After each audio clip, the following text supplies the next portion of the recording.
So today's meeting, as we talked about at the end of the last meeting, is really we're transitioning to think about public programming and the programming aspect of this project, right? So our goal today is, together with our invited technical advisors, is to learn more about how you create a public history program, right? How do we do that? We've had a lot of questions from you guys about some of the nuts and bolts issues there, and so we have brought in these experts in their field to share their expertise with you and hopefully begin to inspire you with ideas about how you would like to see some of the historical material you've been exploring presented in the context of a program, right?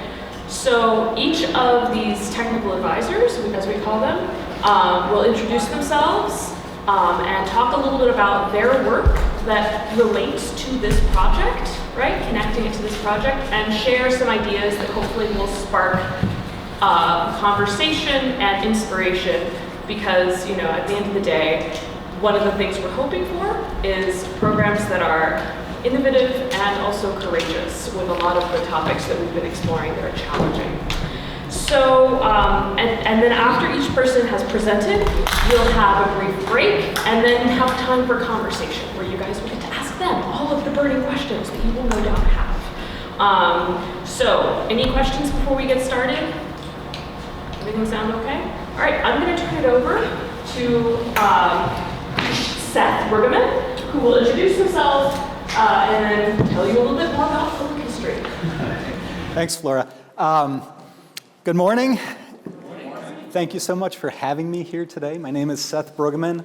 I'm new to your project. I'm just stepping into this, so I'm really interested to learn about what you folks are working on. Beth asked me to come talk about a few things today. I run the Center for Public History at Temple University. I've been doing that for about a decade now, training historians, many of whom become public historians. And so Beth asked me to come talk with you today about really three things. What is public history, right? What does good public history programming look like? How do we connect with audiences in various communities of memory? That's another thing. And then she also wanted me to talk a little bit about doing difficult history, wrangling with complicated pasts. That's a lot to do, especially in 15 minutes or so. So my thought was the best way I could do it is to do with you in some ways what I do with my students at Temple, which is to start by asking this question, what is public history? And try and answer it. And in so doing that, what I'm going to do today is try to give you some guidelines for doing good public history. I'm going to show you some examples of things that we do at Temple to help you along with that. And then I can answer questions as we go forward and as you need. So let's go back to the question and start there. What is public history? If you were studying with me at Temple and you're one of my graduate students, we'd probably spend weeks doing this, talking about this question, and you'd be bored out of your mind by the time you were done. So what I want to do is, in just a couple seconds, tell you about that phrase, where it comes from, and then we'll unpack it a little bit. The phrase public history is born out of the American university system in the 1970s. That's when you first hear people using it.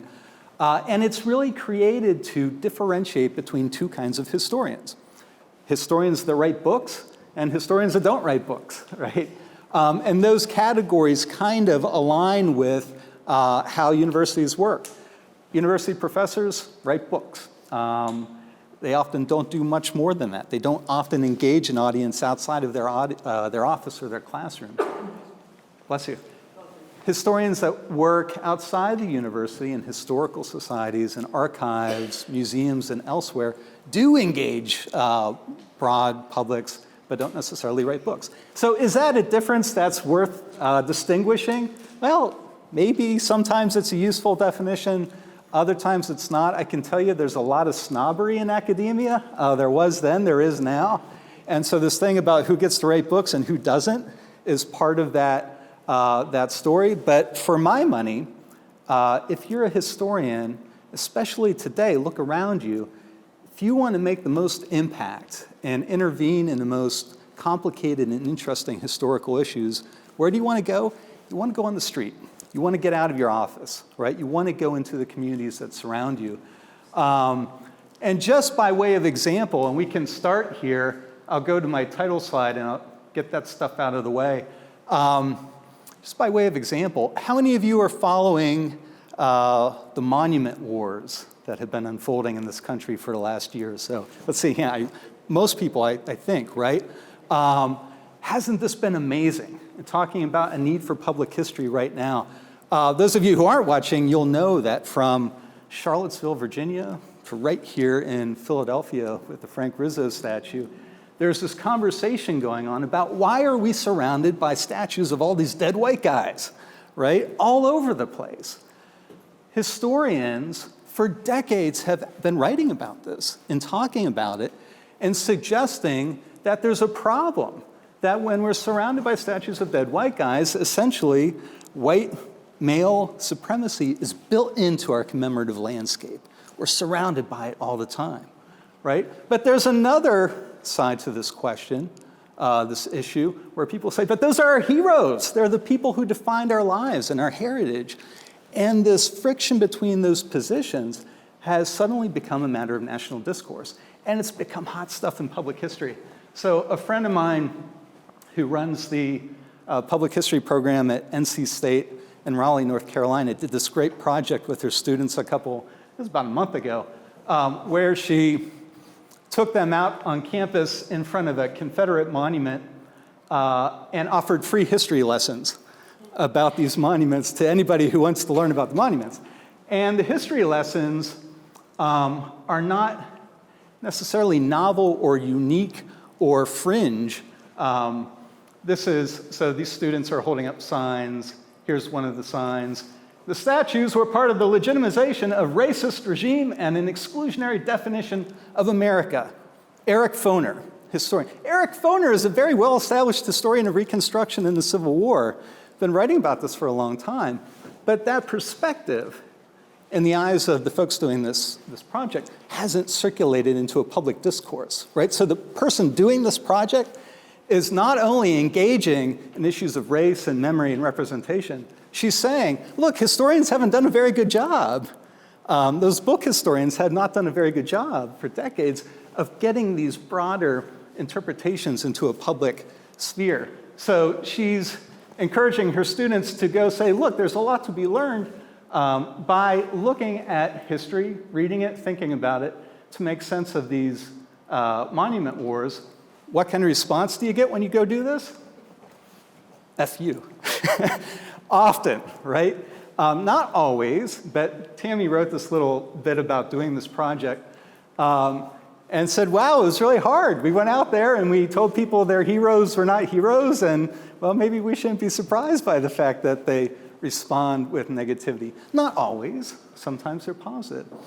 What's so interesting about this exercise is, in Tammy's estimation, I don't know if you can see the highlighting here, it raises our awareness of the fact that sometimes education looks a lot like protest, right? And in this moment in time, that's often the case, especially when we live in such a partisan world.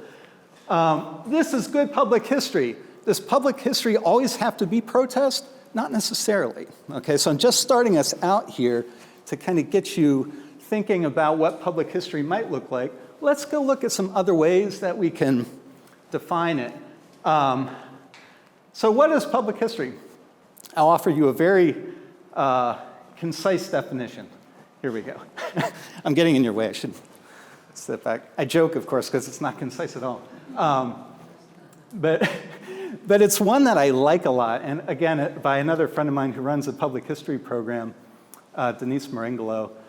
And she devised this very complicated and long definition, which is useful in an academic setting, for sure, maybe not so useful in other settings. I'll just read a little bit from it. Public history is an interdisciplinary form of scholarship, practices public service. Public historians help create historical knowledge by sharing authority and inquiry with partners and audiences, so on and so on. It's very dense. What I want to do is pull out some key parts of this for us, because I think this is really useful, but it's hard to get at. The portions of this definition that speak most powerfully to me are these. Public history is scholarship, Doing public history involves doing historical research, which means engaging with primary materials, such as what you'll find here at HSP, and secondary materials, right? Books written by people like Eric Foner, who I mentioned a few minutes ago. So it's scholarly. It does a public service. It does something for somebody in the world, okay? It's not just an individual private pursuit. It's collaborative. We do public history with other people. You can't do it alone. You can't sit in your office. And clearly, Denise is writing to the book writing office historians, right? You can't sit alone and do public history. You've got to talk with people. Finally, it's immediate. It concerns issues that are of pressing importance to us right now, in this moment in our communities, okay? These pieces, I think, are incredibly important. And so when I'm teaching, when I'm working with my students at Temple, I pull them out and we ask this question, so what is public history? Public history is collaborative scholarship about the past that provides a public service in a way that connects with the most immediate and pressing needs in the communities that we serve. Okay? I get really wild about this, and I call these the 4 pillars of public history, and I drill my students and make them memorize it, and it becomes a kind of mantra for us.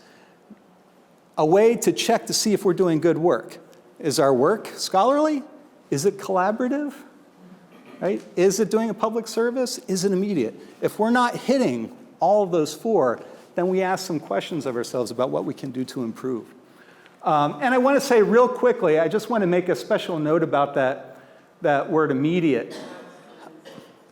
There's for a long time, the word relevancy held sway in public historical circles. Public historians would say, we've got to be relevant, and that's what makes history public history, if it's relevant. I'm not satisfied with relevancy, right? All history has to be relevant to our lived experience, or it's not useful at all. So what we've done at Temple is to try to push this envelope a little bit beyond relevancy to immediacy. And I'll come back and talk a little bit about that later on and show you some examples. My most recent graduate scored the highest points for immediacy lately, so I'll show you his project. But these are our 4 pillars. So how do we pursue these? How do we engage students around these issues? How do we get them to work the pillars into their own scholarship? What we do is run courses in public history that are engaged courses. Every year, we do graduate seminars that seek to do a public history project with community partners and try to model the 4 pillars. When we're deciding what kinds of projects to do, we often avoid starting out with a question such as, how do we explain transformations in the urban environment in Philadelphia? Or how do we explain the rise of globalism? Or how do we account for shifting political divisions? Those are very traditional historical questions that are good and useful and that public historians need to be conversant with. But we find that what's more successful for teaching and building critical public history projects is to ask questions such as, what happened here on our block? What do people in our neighborhood know about the past? And we do that by focusing, for instance, on objects. So in 2010, we did a project with First Person Arts, which is a storytelling collective and First Person Storytelling Collective in Philadelphia. And they had a group of partners, many of them in North Philadelphia, who they're working with to develop narrative skills and storytelling skills and writing skills. And we did a joint project where we asked these people to provide objects to our students, objects that were important in their lives. No other requirement. What's the most important thing you have? We got 15 objects, I think it was. We had 15 students. Every student was assigned an object, and they had to write a history of that object, a historical account, and then they had to do an oral history with the owner and acquire that account and put those 2 together and see what came out of it. And then we made an exhibit of this. And it was fascinating. So this fellow, for instance, his name is John. His object was a fishing license, a lifetime Pennsylvania fishing license that my memory's getting foggy on this, either his grandfather or his uncle owned, and that he acquired after this family member passed. And for John, this was so important because the family member who gave it to him was a recent immigrant to the country. Being able to buy this lifetime fishing license articulated his sense of belonging to the nation. That was durable and was going to last his whole life, and it really meant something to him more than just going fishing every weekend. So the student who had the fishing license told that story and talked with John and developed an oral history of it. And then the student went out and researched fishing licenses and how they get made and how they're issued and the state mechanisms that produce them. And that story was very different because the history of the fishing license, according to this student, is a way of disciplining citizens, keeping track of you, watching you, right? Knowing what you're doing, getting you to pay money back to the state. So in one way, the license is a story of liberation and belonging and freedom. And the other way, it's a story of limitations and surveillance. Putting those two together around the object was fascinating. We made an exhibit of these. It was really good public history. We organize projects around events. This is one of our most recent one. I don't know how many of you know the story of the Spanish flu, but in 1918, the world was struck by this powerful influenza. In Philadelphia alone, over the course of 5 months, about 17,000 people died from this flu, about 50 million people worldwide. This was the centennial of the Spanish flu, so we built a project around it wherein Hillary Lowe, who's running this project, had her students research the flu, see how it impacted Philadelphians, and then created mini pop-up exhibits that they took with them to flu vaccination drives throughout North Philadelphia to encourage people to get vaccinated, right? This is a way to use history to engage public health and to try to resist fear of vaccination, showing you that, look, this is really powerful stuff that can wipe out communities. Another recent project we organized around a place, the Powell House in Philadelphia. This was the home of the mayor of Philadelphia who lived through the Revolution, so he was mayor under the British and then mayor after the war. And the Powell House has been wanting to shake up its interpretation a little bit. It's been very proud of showcasing, for instance, the role of women in its history because the story has always been about guys. We came in and then made it even more complicated and said, well, your interpretation is kind of like a good guy, bad guy story. You know, men are bad, women are good. And we focused on a woman named Frances Wister who founded the Preservation Society who saved this house. And our students revealed that Frances Wister was a very powerful woman, very advanced in some ways with regard to exercising her agency as a citizen, but she also supported racial segregation in Philadelphia schools. How do you put that together, right? How do you deal with that complexity?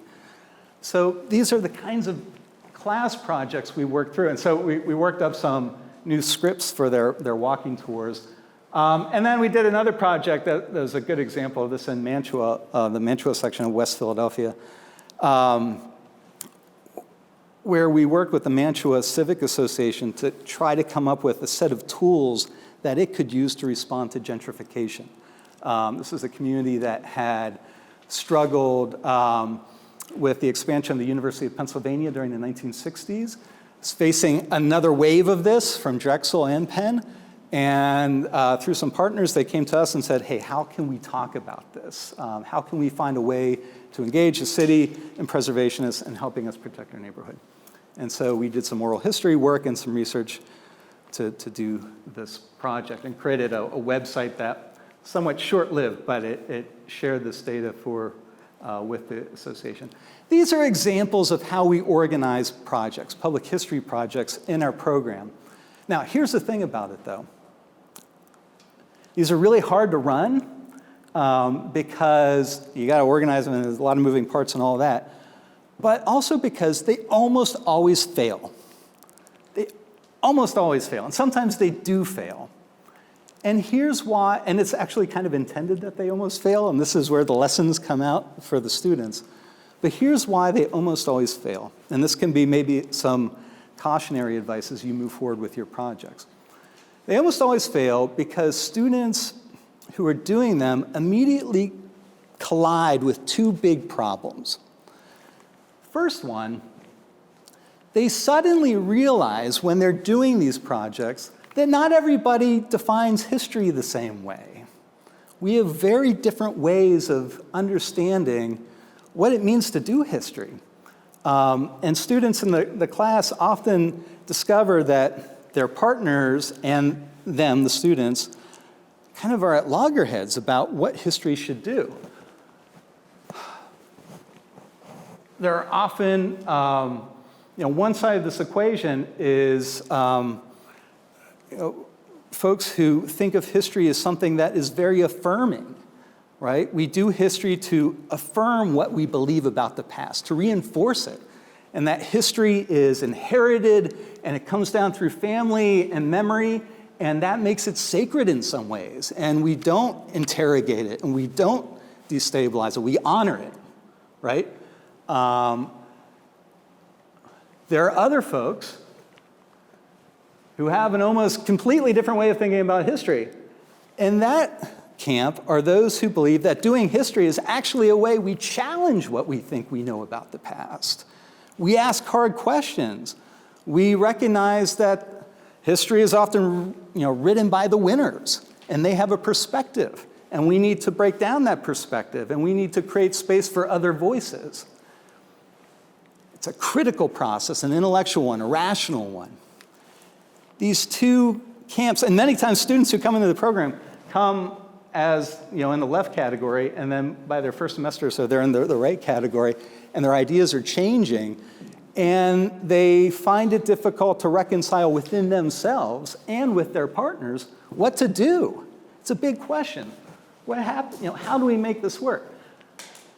How do we make these two ways of thinking about the past work together? It's a big question mark. It's the same question mark, in fact, that's right here, right? Going back to that early slide. How do we get from, my pointer doesn't really show up there, this very critical way of engaging with the past. I have no idea what this guy thinks about the past, but I'm just, as an example, I'll suggest that maybe he's somebody that feels very powerful about the monument. How do we get from a critical perspective, how do we get it into conversation with that other affirmative perspective in a way where we're not just screaming at each other all the time? Because it's never useful. Sometimes you got to scream, right? And there's a place for protest, but sometimes you have to have a productive dialogue. How do you do it? The students really struggle with this. And much of our time is spent trying to figure out where the sweet spot is. The other question, the other problem they bump into that almost always undermines their projects is this word, community, which has got to be one of the most dangerous words in public history. Again, a little bit of history.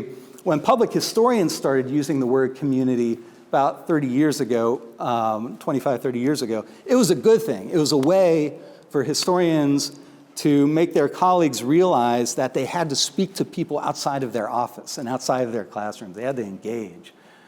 Since then, though, this word has become so problematic because it means almost nothing, right? The meaning of it is completely defined by whoever's using it. So, the great example of this is like if you ask, white folks will talk about the black community or the Latino community or the LGBTQ community. But you ask them to tell you about the white community, like, what are you talking about? What's a white community? It doesn't make sense, right?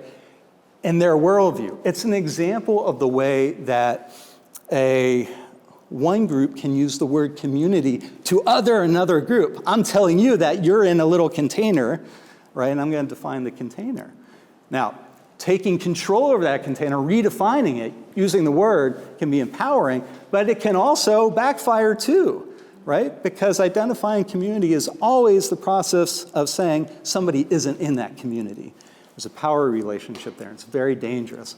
Now, there are ways that people have tried to work through this. Nina Simon, who's a really smart public historian, has done some writing about, this is just one recent thing she's written, where she tried to sort through and give some meaning to this word community and identify different vectors of community. And she said, well, there can be communities across geographic lines and interest lines and identity lines, right? But it's still very complicated. Who gets to decide? Who doesn't get to decide? So it's a very complex word. Oftentimes our students are just torn by how to move forward because they want to do work that doesn't put people in boxes, but often they feel like they have no option. Trying to get through that blockage is key to our work. So what do they learn? What do the students come away with? They come out of these projects, they come out of this debate about history and community, and they often have three big takeaways. First one is this: all history is difficult history, right?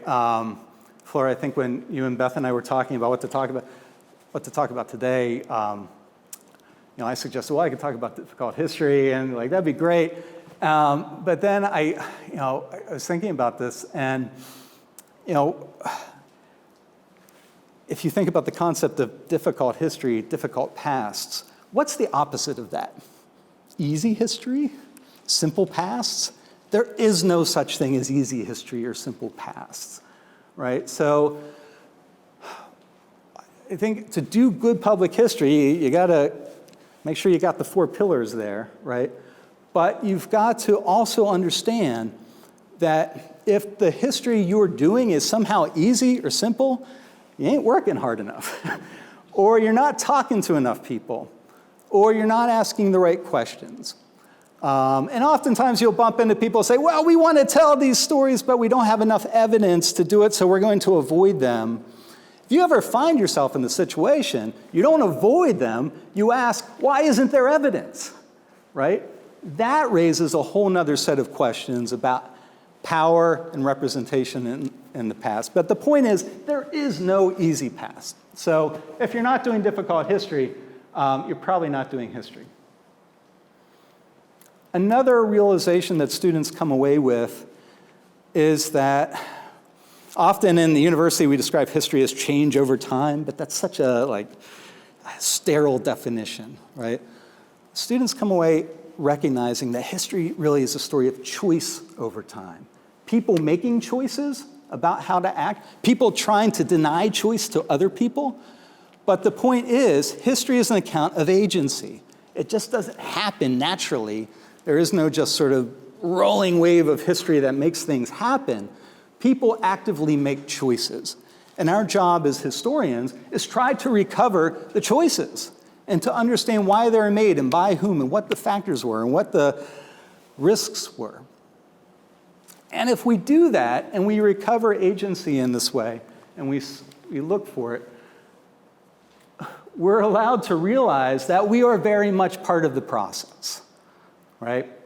Public history reminds us that our choices that we're making about the projects we do right now, how we define them, the questions we ask, the sources we look at, that's tomorrow's past. We're shaping the history that people do tomorrow by making choices today about how we do our own history. To make sure that you're aware of that, you've got to document your choices. And this is another sort of key lesson of public history. As you all are working on your projects and you're making decisions about the kinds of questions to ask and the people you want to talk to and the sources you want to, write that down. Why did you choose that stuff? What could you have looked at that you did not? Keep an account to keep yourself honest about what you're doing, but also to share those lessons going forward. I'm probably bumping up against the limits of my time. I get excited about this stuff. The next part, and I'll just do this really quick. Once students have had that experience of wrangling with projects that almost fail, and then they do some more work and they get some more confidence, they go out and they do their own work, and they come up with projects. And we've had some really successful projects, at least very bold projects, that have tried to make good on the lessons of the four pillars and the lessons of all these classes. Some of you may have worked with Erin Bernard on History Truck.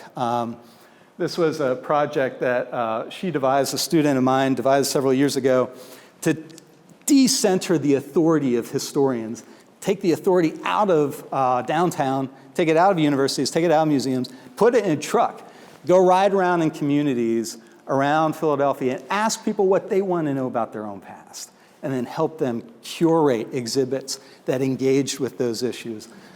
Really fascinating, really complex public history, largely built around oral history. I can tell you more about it if you like, but it's an excellent example of somebody coming through that crucible of difficult history projects and then trying to find a way that speaks to the difficulties. History Truck was very good at that. Funeral for a Home. This was another project in Mantua, sponsored by an art gallery at Temple. And the idea was to create a public art project around the demolition of a home in Mantua and to have a public funeral for this, to raise awareness of changes in the urban environment. And that's pretty much what it was going to be. Public History at Temple was working with Tyler, the art folks, around this issue. And we said, wait, though, you can't demolish this without saying something about its past. And so we got one of our students, Patrick Rossi, into the position of project manager. And Patrick went in with a team, dug through the history of 3711 Mellon Street, and effectively chronicled every choice made by the people who lived in that building over the years about why to leave, why to come, where to go, what to do. And so the project became not so much just about a house getting demolished, but about a history of people's motivations, their desires, their needs, and the decisions they had to make about living in this place. It made it really powerful. It's great public history. This is the guy that gets the A+ for immediacy. Levi Fox, who took it upon himself over the last 2 years.